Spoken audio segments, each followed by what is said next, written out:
Decision bold নিতে হলে কিছুটা কথা শুনতে হয়। আমি সবসময় রাইট হব তা না, আমি সবসময় রাইট হব না, আমি রং হব। 10 জনের মধ্যে হয়তো 5 জন ঠিক বলবে, 5 জন ঠিক বলবে না। এটা আমি মেনে নিয়ে এই কাজটা করছি।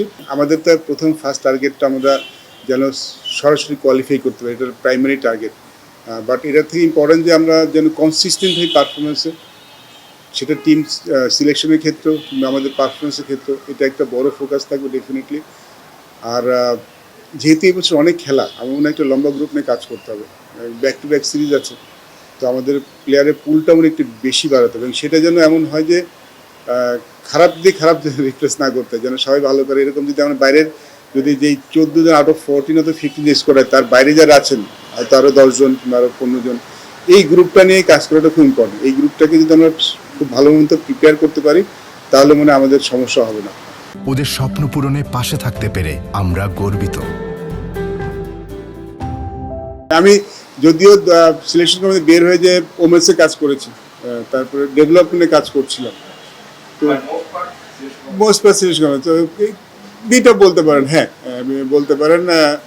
বাট আমার প্রিভিয়াস যে কাজটা ছিল ডেভেলপমেন্ট, সেখানে আমি খুব এনজয় করছিলাম। সেখানে আসলে আমি তো যখন প্রথম বলা হয়েছিল আমি তো সময় নিয়েছিলাম। এর পিছনে কিন্তু একটা বড় কারণ ছিল, ডেফিনেটলি আমি একটা কাজ শুরু করেছি, ওই কাজটা আমি খুব এনজয় করছিলাম এবং ওইখানে আসলে সৃষ্টির আনন্দ পাওয়া যায় ডেভেলপমেন্টে যখন আপনি কাজ করবেন।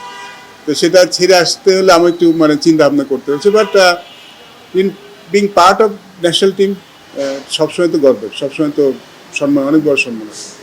আপনি দেখেন যে এক্সপিরিয়েন্স অ্যান্ড ইউথের একটা ভালো মিশ্রণ আছে এখানে। যারা এসছেন, নতুন এসেছে, হাসি বলছেন শান্ত তো আগেতেই কাজ করছিলেন।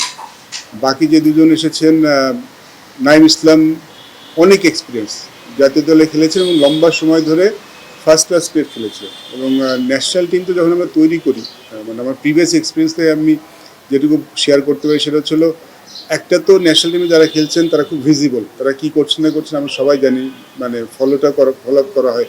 কিন্তু তাদের বাইরে যারা আছেন, ঘরোয়া ক্রিকেট যারা খেলছেন, তাদেরকে ক্লোজলি দেখাটা খুব ইম্পর্টেন্ট। সো আমার মনে হয় নাইম অনেকদিন ধরে ঘরোয়া ক্রিকেট খেলেছেন, তার কাছে হয়তো খুব ভালো ইনপুট আমরা পেতে পারবো। এই বিষয়ে তার অভিজ্ঞতাটা অনেক। নাদির চৌধুরী জুনিয়র লেভেলে কাজ করেছেন, ফার্স্ট ক্লাসে খেলেছেন, তো ঘরোয়া ক্রিকেটে কোন প্লেয়ারটা কেমন করছেন এই আইডিয়াটা তারা খুব ভালো দিতে পারবেন। সো আমার মনে হয় it's a positive sign, positive দিক, যে যারা আসছেন তারা ক্রিকেটের সাথে আছেন, ক্রিকেট নিয়ে আছেন, ডোমেস্টিক ক্রিকেটের সাথে অনেকদিন কাজ করছেন। তো প্লেয়ার সিলেকশনের ক্ষেত্রে এটা ডেফিনেটলি অনেক হেল্প করবে। ইটস এ বিগ ইমপ্রুভমেন্ট বলতে পারি। আমরা তো অনেক বছর কাজ করেছি, যে সেটা নিয়ে আসলে আলাপ করছে না। বাট ক্রিকেট বোর্ড এবার একটু চিন্তা করেছে, একটু মানে সিলেক্টরদের সম্মানের ব্যাপারটা নিয়ে একটু চিন্তা করছে, which is good. I think it's a big improvement, big মানে স্টেপ আমি বলবো আর কি। পার্সোনালি তো মনে করি আরও বেশি হওয়া উচিত, অন্যান্য দেশে হয়তো আরও বেশি। বাট আমি হ্যাপি হয়ে কাজ করছি, যেটাই হয়েছে বা যেটাই আমার সাথে কথাবার্তা হয়েছে, আমি হ্যাপি। আমার মনে একটা ইমপ্রুভমেন্ট এসছে, আমরা দেখতে পাচ্ছি, অ্যাটলিস্ট মূল্যায়নটা করা শুরু হয়েছে। আর আপনি যেটা প্রশ্ন করলেন, হ্যাঁ আমার মনে হয় যে ডিসিশন বোল্ড নিতে হলে কিছুটা কথা শুনতে হয়। মানে এবং আমি একটা জিনিস ফিল করি যে আমি সবসময় রাইট হব তা না, আমি সবসময় রাইট হব না, আমি রং হব। বাট আমার হার্ট যেটা বলে, আমার মানে জাজমেন্ট যেটা বলে, আমি সেটা করবো।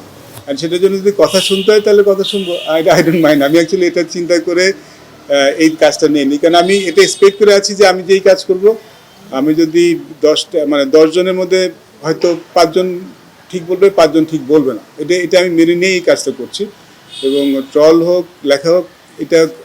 আর আমি একটা জিনিস কখনো বলবো না, ভাই আপনি আমার কেন বললেন, আপনার এই জিনিসটা কেন হলো, এই জিনিসটা আমি কখনো করবো। বিকজ আমি এর মধ্যে তো গিয়েছি, আমি যখন ক্যাপ্টেন হয়েছি তখনই গিয়েছি। সো এটা আসলে আমার মূল কনসার্ন না। আমার মূল কনসার্ন আসলে আমি যেন যেটা চিন্তা করে সঠিক চিন্তা করতে পারি।